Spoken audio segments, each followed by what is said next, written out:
Assalamualaikum semuanya. Sebelumnya saya ucapkan terima kasih karena masih terus mengikuti cerita bergambar di channel ini. Dan untuk kawan-kawan yang belum subscribe ke channel ini, dukung saya ya. Klik tombol subscribe dan klik logo lonceng untuk bisa berlangganan gratis di video cerita bergambar selanjutnya. Oke, sebagai imbalannya kali ini saya akan coba menggambar sekaligus bercerita tentang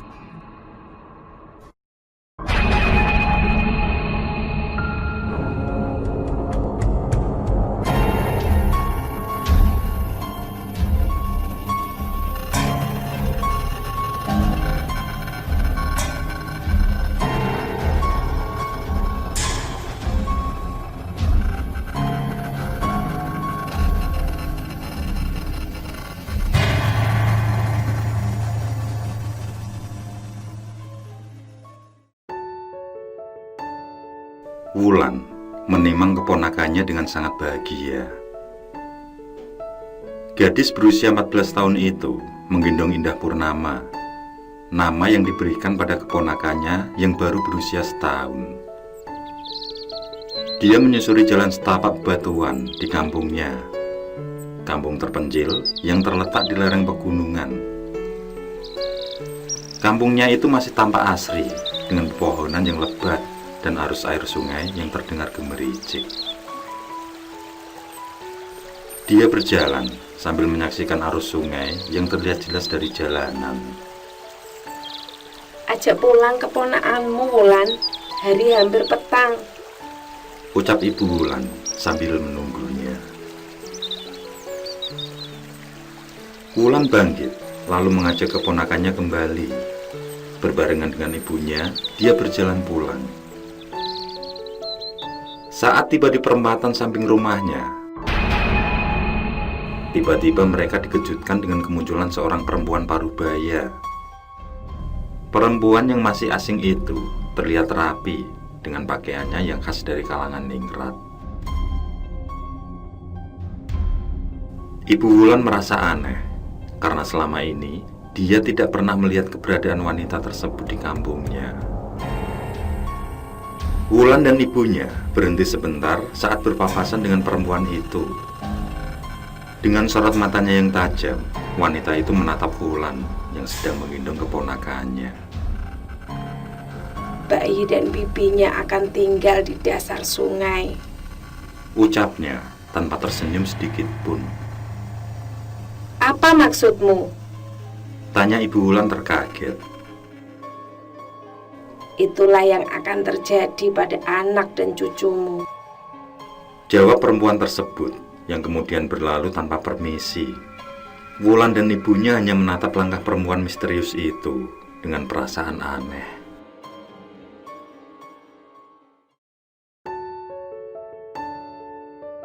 Wulan tumbuh menjadi gadis yang cantik.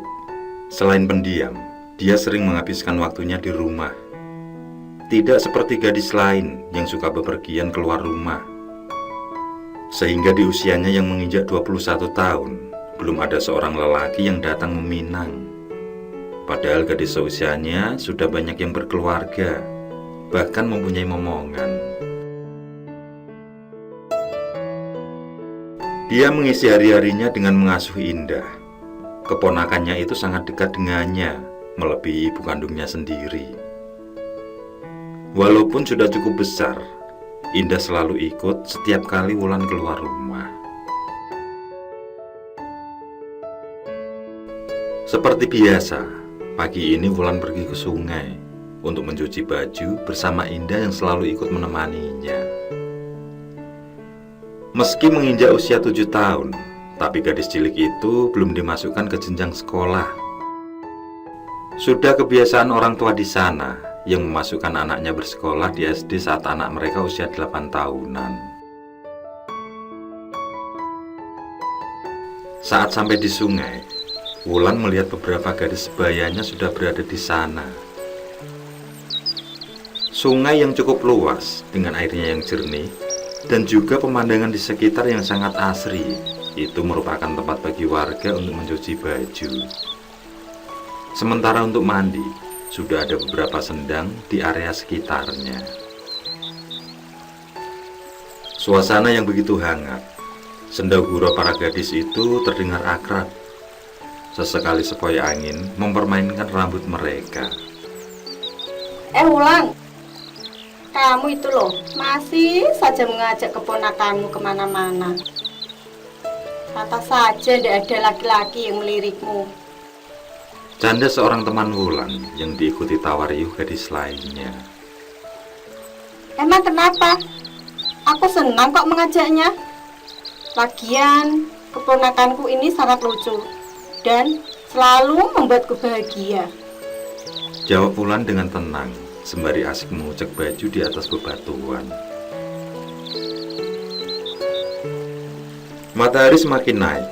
Satu persatu mereka meninggalkan sungai setelah usai mandi di sendang yang tidak jauh dari sana.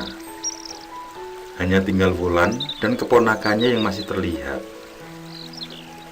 Indah menjeburkan diri ke sungai sambil bermain-main ke cipak air. Setelah usai dengan baju-bajunya, Wulan ikut menjeburkan diri. Dia tertawa bahagia sambil menggoda keponakannya itu. Di tengah keasikannya, dia melihat ada sesuatu yang aneh di dasar sungai. Terlihat jelas ada sebuah istana di sana. Sangat megah, dihiasi taman bunga beraneka warna. Dia yang merasa penasaran, hendak menenggelamkan diri untuk menyaksikan istana tersebut. Tiba-tiba, Indah menarik bajunya dari belakang yang membuatnya terkaget. Dan istana itu menghilang, diiringi tawa renyah keponakannya.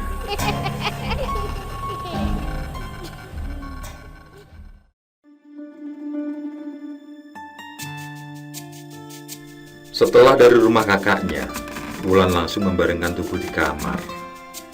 Sementara ibunya mengiris sayuran untuk sarapan esok hari. Hanya mereka berdua yang tinggal di rumah tersebut. Ayah Wulan sudah meninggal sejak dia berusia 9 tahun. Sementara kakaknya Ani sejak berumah tangga sudah mendirikan rumah sendiri tepat di sebelah rumahnya. Meskipun baru pukul 8, tapi kantuk Wulan tidak bisa ditahan lagi. Padahal gadis ini biasanya tidur di jam 9 ke atas. Dia pun terlelap.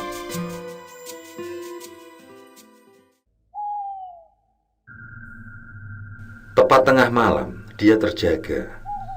Sayup-sayup terdengar derap langkah kuda lewat di jalan samping kamarnya. Wulan langsung membuka jendela. Betapa terkejutnya dia saat melihat kereta kuda melaju perlahan. Sekilas, tampak perempuan parubaya yang ditemuinya dulu menjadi kusir. Sedangkan di belakangnya, seorang lelaki tampan yang berpakaian seperti pangeran, lengkap dengan mahkotanya. Lelaki tersebut menoleh ke arah Wulan, lalu tersenyum kepadanya. Subhanallah, tampan sekali laki-laki itu. Gumam Wulan. Dia terus memandang lagi kereta kencana tersebut hingga menghilang di kegelapan.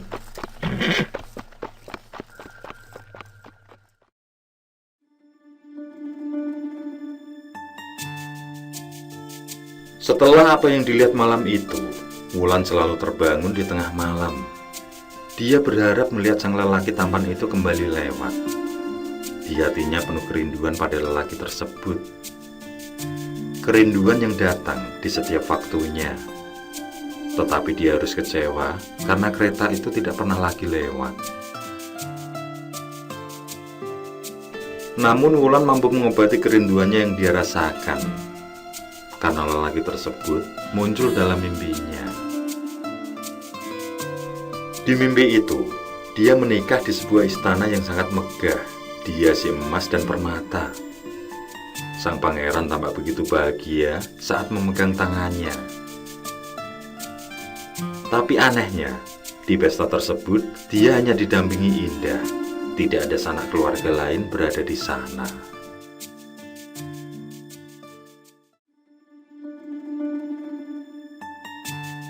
Waktu terus bergulir. Wulan menyimpan rahasia tentang lelaki tampan yang selalu mendatanginya dalam mimpi. Ibu dan kakaknya yang merasa penasaran dengan sikap Wulan meminta penjelasan karena dia sudah menolak dua pria yang hendak meminangnya. Dan akhirnya gadis itu menceritakan semuanya. Mimpi menikah itu pertanda buruk loh, Nduk. Lupakanlah dan segeralah kamu terima lamaran anak Pak Lurah. Ucap ibunya dengan nada bergetar takut. Tapi hatiku tidak bisa berpaling, Bu. Hanya lelaki itu yang selalu mengisinya. Kakaknya hanya terdiam, tidak percaya atas apa yang menimpa adiknya. Sesuatu yang mustahil telah merasuki hati nuraninya. Wulan bangkit, lalu menggandeng Indah. Dibawanya pakaian kotor untuk dicuci ke sungai. Dia tidak menghiraukan perintah sang ibu. Semoga tidak terjadi apa-apa padamu, Nduk. Ucap ibunya lirih dengan mata berkaca-kaca menatap langkah cepatnya.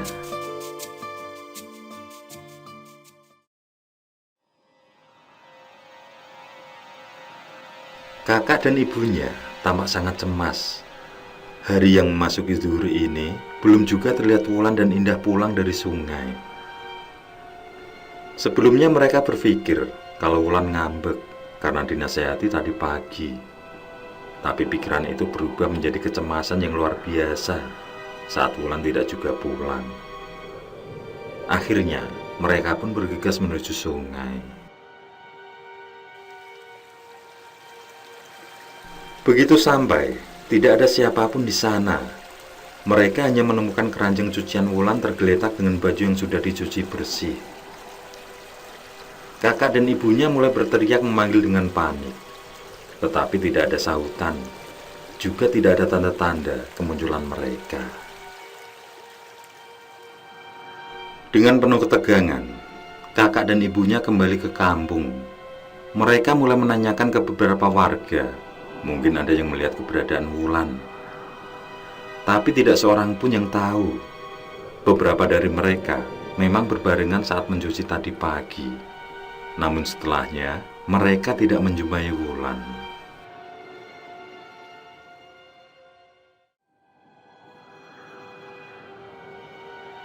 Kampung mulai gempar dengan hilangnya Wulan.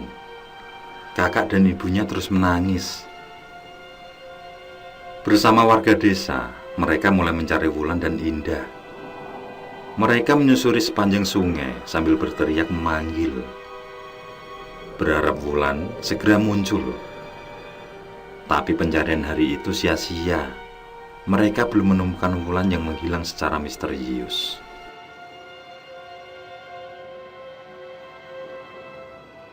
Tiga hari sudah pencarian itu dilakukan. Selain pihak kepolisian yang ikut membantu, warga juga meminta bantuan beberapa dukun. Namun semua tidak membuahkan hasil. Yang akhirnya mulai muncul banyak pendapat dari warga. Ada yang mengatakan diculik, ada yang mengatakan hanyut terseret arus, juga ada yang bilang disembunyikan makhluk gaib penunggu sungai. Kejadian tersebut masih menjadi teka-teki.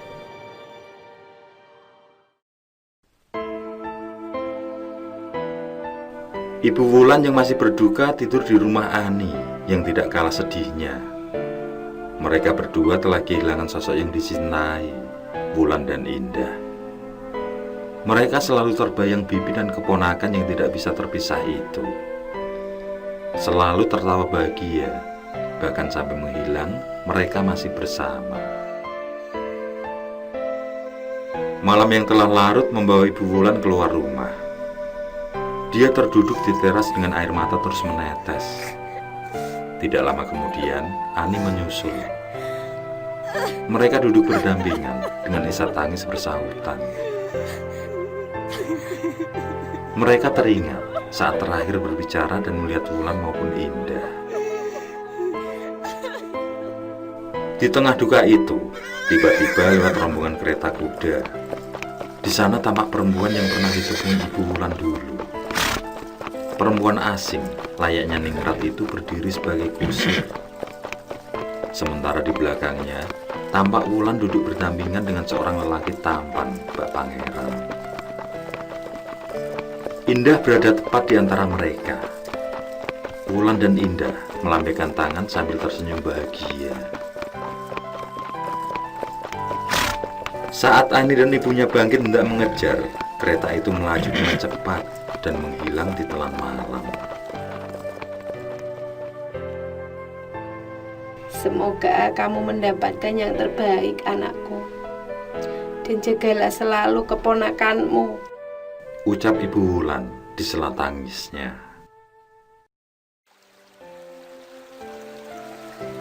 Ani, sang suami, dan juga ibunya menabur bunga ke sungai sambil mendoakan Wulan dan Indah. Menurut penjelasan seorang kiai, Wulan dan Indah berada di istana jin penghuni sungai. Kerajaan tersebut berada di dasar sungai yang tidak dapat dijangkau dengan penglihatan manusia, dan selamanya mereka tidak akan pernah bisa kembali ke dunia. Karena penjelasan itulah, akhirnya Ani dan ibunya merasa ikhlas. Dan karena hal itu juga, sungai tersebut tidak lagi menjadi tempat yang ramai untuk mencuci maupun mandi. Ada kekhawatiran juga ketakutan dari para warga. Selain itu, warga sering mendengar suara riuh musik gamelan dari sana. Seolah ada yang mantu mengadakan pertunjukan wayang. Juga sering terlihat penampakan Wulan dan Indah yang berjalan di pinggir sungai tersebut. Sehingga sungai itu pun menjadi tempat yang angker. Sampai sekarang, warga masih menceritakan tentang sungai tersebut pada generasi mereka.